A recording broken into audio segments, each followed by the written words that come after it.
नमस्कार, मैं हूँ सुनीता कट्टी। हमारे अथकथा चैनल में आप सबका स्वागत है। हमारे इस चैनल में सुनिए देश विदेश की तरह तरह की, कुछ मेरी, कुछ औरों की और कुछ अनूदित कहानियाँ। मैं लगभग 45 सालों से हिंदी और मराठी में बच्चों के लिए कहानियाँ लिखती रही हूँ। मेरी हिंदी कहानियाँ चंपक, नंदन, पराग, बाल भारती, बालहंस, बालमन, मेला, सुमन सौरभ आदि पत्रिकाओं में प्रकाशित हुई है। मैंने कुछ कहानियाँ ऑल इंडिया रेडियो में भी प्रस्तुत की है।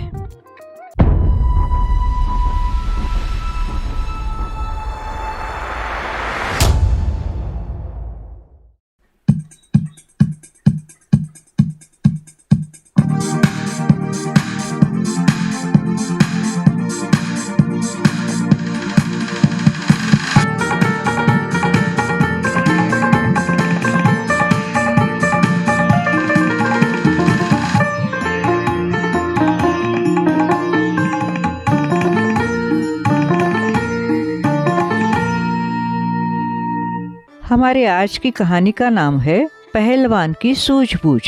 छत्रपति शिवाजी महाराज ने महाराष्ट्र में बड़ी बहादुरी और सूझबूझ से स्वराज्य की स्थापना की थी। आगे चलकर उनके प्रधानमंत्री पेशवाओं ने स्वराज्य की कमान संभाली। अपने पराक्रम और नीति कुशलता से उसे संवारा, बढ़ाया। पेशवा बड़े अच्छे शासक थे, प्रजा को अपनी संतान समझते थे।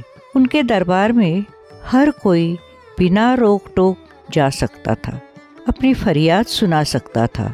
लोगों को यकीन था कि पेशवा उनकी मदद जरूर करेंगे। एक बार एक गरीब ब्राह्मण उनके दरबार में आया। ब्राह्मण को पहलवानी का बहुत शौक था, पर घर में गरीबी की हालत थी। पहलवान जब अखाड़े से घर में घुसता तो पीने को लोटा भर दूध भी नसीब नहीं होता। ऊपर से पत्नी की चकचक अलग परेशान करती। गरीबी और पत्नी के उलाहनों से तंग आकर एक दिन वो पेशवा के दरबार में पहुंचा। उसे विश्वास था कि पेशवा उसकी सहायता अवश्य करेंगे। रोज की तरह दरबार ठसाठस भरा हुआ था। दरबार में अनेक सरदार, दरबारी, कलाकार उपस्थित थे। काव्य शास्त्र विनोद के बाद पेशवा के सामने जमींदारी और फौजदारी के मुकदमे पेश किए गए। उन पर पेशवा ने अपना निर्णय दिया। बाद में एक मस्खरे ने हंसी मजाक से दरबार के गंभीर वातावरण को बदल दिया।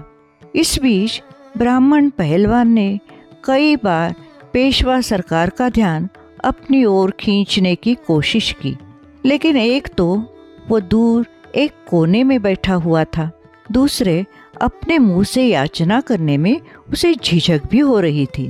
कुछ देर बाद दरबार खत्म होने का समय हो गया। अचानक पहलवान को एक तरकीब सूझ गई। दरबारी एक एक करके चले गए।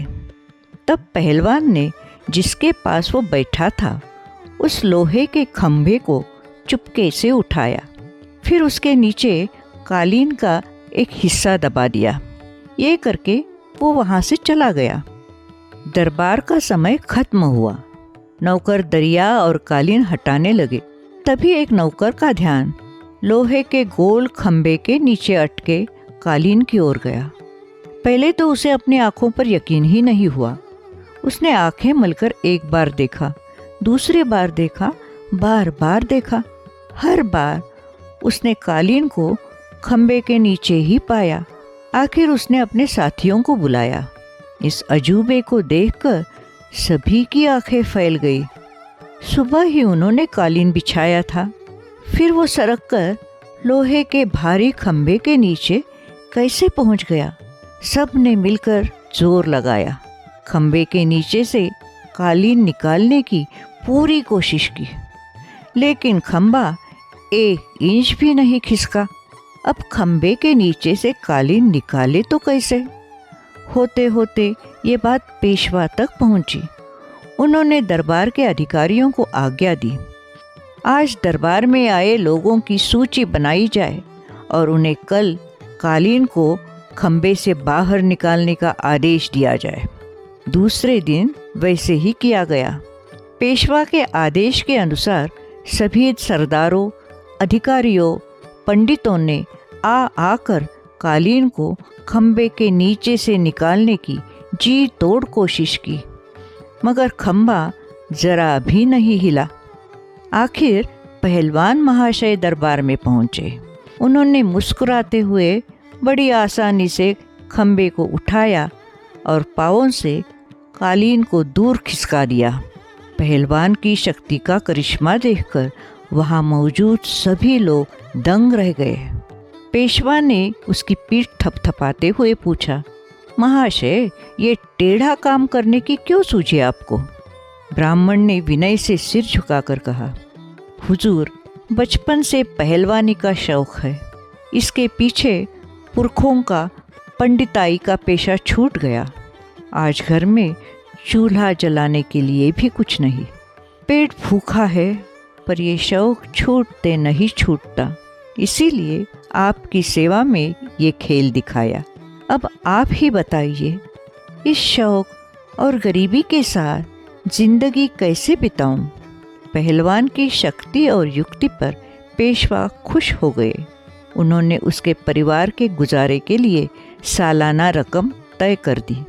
पहलवान की पीठ पर हाथ धरकर बोले, पहलवान जी, अब अपने शौक में मस्त रहिए, मगर याद रखिए, जब भी हमें आपकी ज़रूरत होगी हमारे सामने हाजिर होना पड़ेगा।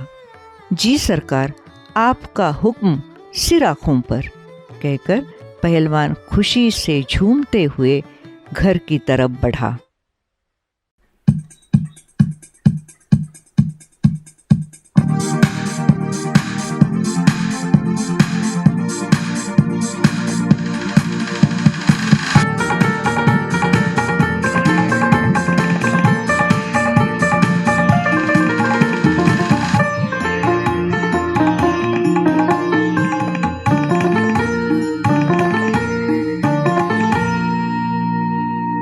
है ना मज़ेदार कहानी? आपको कहानी पसंद आई हो तो कहानी को लाइक कीजिए, कमेंट कीजिए और शेयर कीजिए। और हाँ, हमारे अथकथा चैनल को ज़रूर सब्सक्राइब कीजिए। तो जल्द ही मिलेंगे एक और नई कहानी के साथ। नमस्कार।